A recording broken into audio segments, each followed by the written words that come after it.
Welcome to the Christian Principles Podcast. I'm Matt George. And I'm Mark Zoppel. What's your name? I said Zoppel because I wanted to say what's poppin' to be cool, like a young kid. Well done. And instead it just came out Zoppel. Nailed that. It's tough. Today's a Purple Monday, by the way. That would absolutely date this episode, but that's okay. There's a few of them this year. But Purple Monday, woo woo, go Ravens. Mm-hmm. We're getting off that right now. Let's keep moving. Let's move right along then. Today we're going to talk about accreditation, but specifically being on an accreditation team. Whoa. Actually serving on one of the teams that goes and accredits, goes and verifies self-studies and whatnot. Gives a thumbs up? Yeah, thumbs up or thumbs down. I've never given the thumbs down. I've given a little side thumb. Not so much a down thumb. That would be bad. Could you imagine getting to that point and then it's just tough. Okay, but before we do that, let's hear from our brand partner. Ba-da-ba-ba-ba. Okay, we're talking about being on an accreditation team today. And there's a couple of accreditation bodies that I would expect our listeners to most likely be engaged with. Mm-hmm. First of all, the American Association of Christian Schools. We haven't pulled any punches from the start. That's who we have been involved with. Of course, there is the Association of Christian Schools International, which would be a slightly larger, broader Christian school organization body, one which, again, our listeners I'm sure are very familiar with. Perhaps there's also the classical schools. I think it's CCSI or something like that, the classical school accrediting body. And if not one of them, at least through Middle States Association, which would have been the secular body, Regional, the quote-unquote regional accreditation of the elementary secondary schools that would most likely be most recognized. But why are we talking about this? We're talking about this today.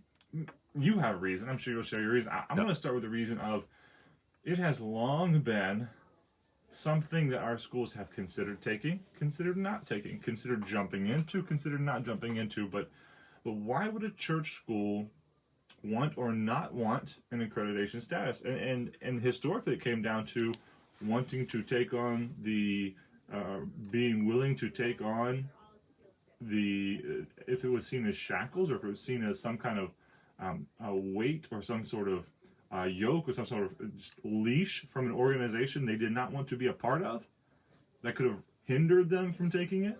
Some have it written into their founding documents as to why it was not taken.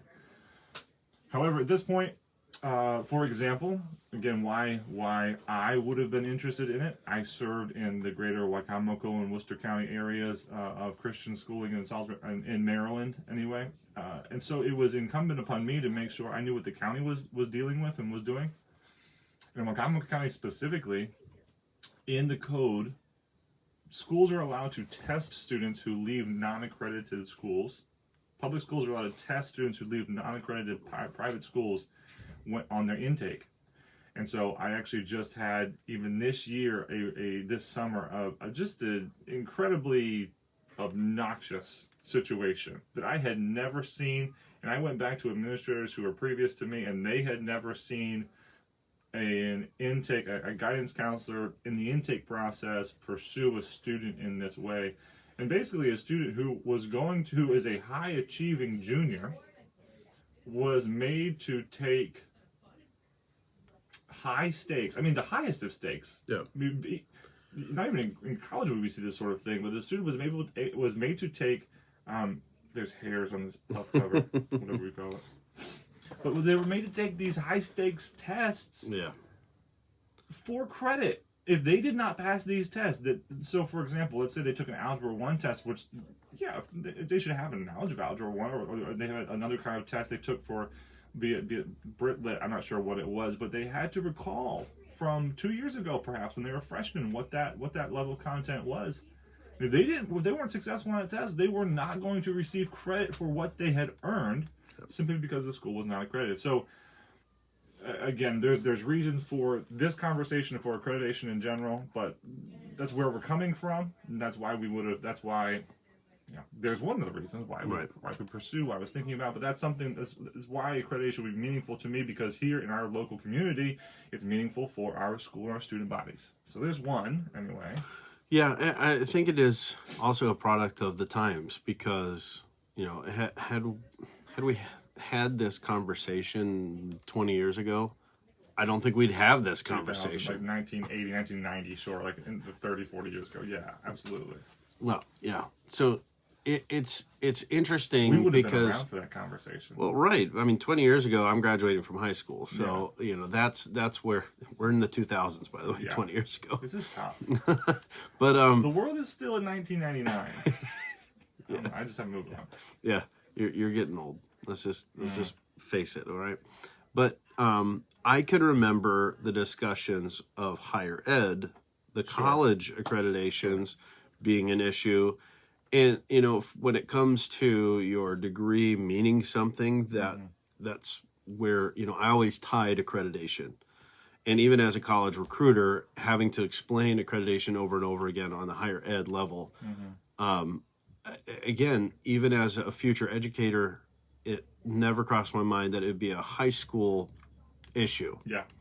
But this is where we are exactly. Where whether it's students transferring to other schools, or even students getting accepted into higher ed programs, if there's one tick on a box that we can check off to make it a little bit easier for them, then why aren't we taking the efforts to check it? Especially if there is an accrediting body, which we could say is in partnership with ministries like ours. We can believe that they are a biblically founded ministry doing and supporting schools like ours, which we would believe that there are out there and they do exist, and we evidence that by having served on those teams. But further, with the amount of school choice rhetoric coming up, and we recently saw the president-elect's nomination for the Secretary of Education, and in her nomination speak, he was very clear. She will be pushing choice. That is a priority of this leadership's, the priority of one of the 10 points of the educational list. Choice in schools. Yeah. Choice for parents, giving parents the opportunity to put money towards their students, their choice of their student school. So if it's going to be more competitive. Yep. We can't love the school choice coming out and then not be ready to be competitive in that market. Yeah. Now, I don't want to insult our listeners' intelligence when it comes to accreditation, but just another thing that you made me think of when you were talking about this is, accreditation is not so much a come in and dictate what the school is supposed to do, as much as it is you as a school say you do this, prove it. Yeah. And I can even remember discussing this at my alma mater, where the big fear at the college level was that the government's going to dictate the curriculum and all that kind of thing. When in reality, in order for them to achieve accreditation and keep it, I mean, they even had to prove, okay, you say you're a Bible college. Show us that you are a Bible college. And that's where my eyes were kind of open to this point of, okay, if we're saying that we are different, we ought to be proving that we're different. If we're saying we have higher standards, we better be proving that we have higher standards. For me, the black and white text, I think it's a theme we've had in this podcast. Write it down. Yeah. Show it to me. Yeah. Make sure it's documented. So let's get on to it. So last week, and again, that dates our podcast, right, so forgive me for that. But last week, Matt and I were able to serve together. And this is the first time we've ever served together on an accrediting team. Amongst the organization that we would be accrediting with, their purpose is to have leaders in the schools or faculty members of the schools who are vetted to serve on those teams, so that we're cross-pollinating, so that there's growth on both mindsets, on both sets, so that there is the opportunity for more experienced accrediting team members to walk through. There is a there's a training that we are supposed to go through as the accrediting team members and things like that. So we're not just walking in and not knowing what we're doing. But anyway, that's what we did last week on Wednesday. We drove up Wednesday morning. We were there Wednesday, Thursday, and Friday. It was a 3-day visit. 3-day visit. 3-day visit. And this was a fourth time this school had gone through their accrediting process. Yeah, they're on the five-year cycle. Not like our school that's going to be going into this for the first time this year. Yeah. And we've got this. And it's been interesting in the different accreditation teams I've served on. How many have you served on, by the way? This was my fifth, I believe. One. I believe it was my fifth one. You're going to run out of fingers soon. Yeah, I was going to say I don't remember if I've already run out of fingers or whatever, Mm-hmm. but yeah, right around 5, and I've done everything from a 5-year cycle. Mm-hmm. I've done a follow up from their initial cycle. I don't think I've done a first year yet, Okay. but it's been interesting to see the different stages of readiness in the Absolutely. schools that Absolutely. I've done. So I have also served, I think 5. I should have counted before we started talking, but I believe 5 as well. And I've been both in Pennsylvania and in Maryland. Haven't had a chance to go to Delaware or Virginia yet. I'd like to get into those especially. But we had this one in the fall, and then I've been asked to be on 2 in the spring, which I'm excited about. One of them, it will be a return visit. So it'll be the first time I've gone back to a school that I was on an accrediting team for. And the person who is leading that actually was our friend of the podcast, Brad Parker. He asked me to be on again. He has been on, I think, for their 3 or 4 accreditations. He has been the leader of it, so that's exciting. Also, one of our great listeners, Mr. Brian Wilson, he was the leader of our recent team, Yeah. and we love being with him. But if you're going to, what would be a reason that you, as a Christian school leader, would say, hey, I'm going to talk to my state agency, my accrediting organizing agency, and I want to go and be on a team. Why should someone who's never done that want to do it, Matt? Yeah, a couple of reasons jump out at me. Number one, as an administrator of the school, I'll start there. Like if you are the leader of your institution and you've never served on an accrediting team, whether you are pursuing accreditation or interested in it, because again, this is my 5th one, Mm-hmm. and over 7 years. Actually, I think I served on one before I was an administrator. So over 8 years, I've served on 5 different teams, and we're just now, pursuing accreditation. Yeah. It gives you an understanding of what a comparison, apples to apples. What we say our school is good, Yeah. is doing a good job. If I have to go through and ensure that of another school, you better believe I'm thinking through my own school as I'm Absolutely. doing that. Absolutely. So, there's going to be other benefits, besides that of ideas, Mm-hmm. like, oh, wow, I didn't think of this, that how they're doing that or how they're accomplishing that you could take back and start applying in your own school. But even beyond that, I find value in getting my leadership team involved in accreditation teams as well, because if I'm the only one who truly understands accreditation in my institution, it makes it rather Yep. challenging. And if you get turned to jelly on 50, yeah. where's all that? No one's replacing that knowledge in you. Yeah, so I have my elementary principals served on an accreditation team. I'm hoping to get my secondary principal to serve on one soon. You obviously have served on many. Sure, I've yeah. served on many. Yeah. And that value. But then the other thing I want to mention real quick, because I almost real slight, if this is a horse race, we're going down to photo finish. But what I probably value more than the actual process or observing the school, it's the engagement of the other members of the team. Sure. And Networking, building relationships, and I mean even a lot of that. Hey, let me throw this off of you and see what you think. That may or may not have to do with accreditation, but that has been probably more valuable to me than the experience itself. I would ask you, as my point of the point I would make about being on the accreditation team would be, Matt, if you were going to start pursuing accreditation tomorrow and you had not been on 5 of these teams, would you be anywhere near as confident as you? No of way. course not. Of course not. Just because it's just like many other things in this life, the chance to practice it, the chance to walk through it, the chance to literally take the different standards. There's 12 standards in this one accrediting body we would be serving with, and to take those standards to look at them so minutely that we're having to read every single word and come up with documentation to evidence that every jot and tittle has been checked off, has been agreed upon, has been graded for this institution or otherwise. There's no replacing that experience for someone who is interested in doing it, someone who's interested in growing, or someone who's interested in seeing their school become accredited. Yeah. So we would make that argument that absolutely it's just a professional development piece. Yeah. In fact, the organizing bodies give credit for professional development to those who serve, and significant credits for development to those who serve. I throw this out there. I had the opportunity on one of the teams to serve with Jeff Walton, the executive director of AACS, who's really over the I mean, they are the accrediting agency. And we had a conversation one time. I don't remember if I initiated it or if Jeff did, because he was looking around. He's like, "So Matt, Faith isn't accredited." Yeah, I said, what's going on? because he knows that. I said, "Yes, Jeff, you're correct."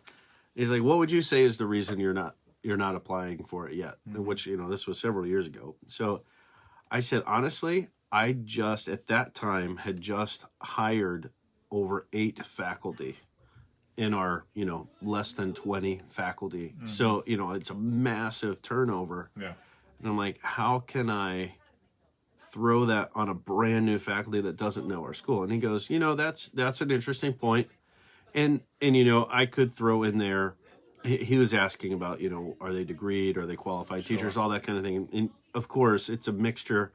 And he said, I can tell you about 9 times out of 10, schools don't pursue accreditation because of their faculty. Because either they're new or they know they're not qualified. Yeah. And so they just automatically assume we're not going to be able to get it. And he's like, now that you've done accreditation team reviews, do you agree that you wouldn't get it because of that? And I said, no, I know we'd get it. Absolutely, yeah. That's not the problem. Absolutely. So we were talking about, we brought all of this. I feel like this is a giant introduction. We kind of cracked into why you should do it, but what can you expect being on an accreditation team? And specifically, we'll talk about being on an American Association of Christian Schools accrediting team. Yeah. What one can expect is to have a bit of training beforehand. Literally walking through a video session with that Jeff Walton. He's going to walk you through a training of this is what you can expect. These are the standards. This is the way different members approach it. And if I was a rookie member, I could expect to have 1 or 2 of the standards. Now, the standards, they're not necessarily in order of importance or in order of size or anything like that. I'm not sure what their order is. But usually speaking, the leader of the group who's done this several times will take the first and the second and most likely the third, and if not the fourth. But the leaders are responsible for more, of course, on these trips, as well as just mentoring those. So they don't want to be saddled with all the work, 3 or 4 and the most significant. But the most significant standards would be, of course, the mission, the governance. So 1, 2, 3, and that's what we saw with this last week anyway. The leader took those 3. However, there were 2 members of the group who were brand new to it, and they each had 2 standards to cover, and the remainder of the standards, be it the I should have put the standards in front of me, but a lot of the rest of the standards could rather equate in their weight, maybe outside of 8.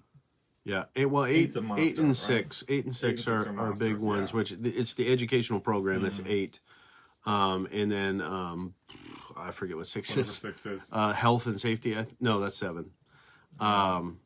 Remember, financials are 4, and 5 is the other facilities, and 12 is IT resources. So, so anyway, there's a first-time member could imagine that they are probably going to get 2 of those, and they're probably not going to get the weightiest ones. Right. They're probably going to get the ones that are more either rubric-based or the ones that you can check off and say, I see that your parking lot has stones in it. Well done. That's over-exaggeration, but still, they're going to get a couple. It does depend on how the leader wants to break it down, but typically, so 8 is one of the heaviest standards, so he's going to pair that, and I had that one, so he paired it with the lightest one, which was 11, sure, pretty small, 6 substandards. But he also would not have given 8 to somebody who probably was on their first team. Definitely wouldn't give it to a first timer. Yeah. So there is that, and I guess, to answer the question of what to expect, having never served on an accreditation team, do you have to understand the standard in and out before you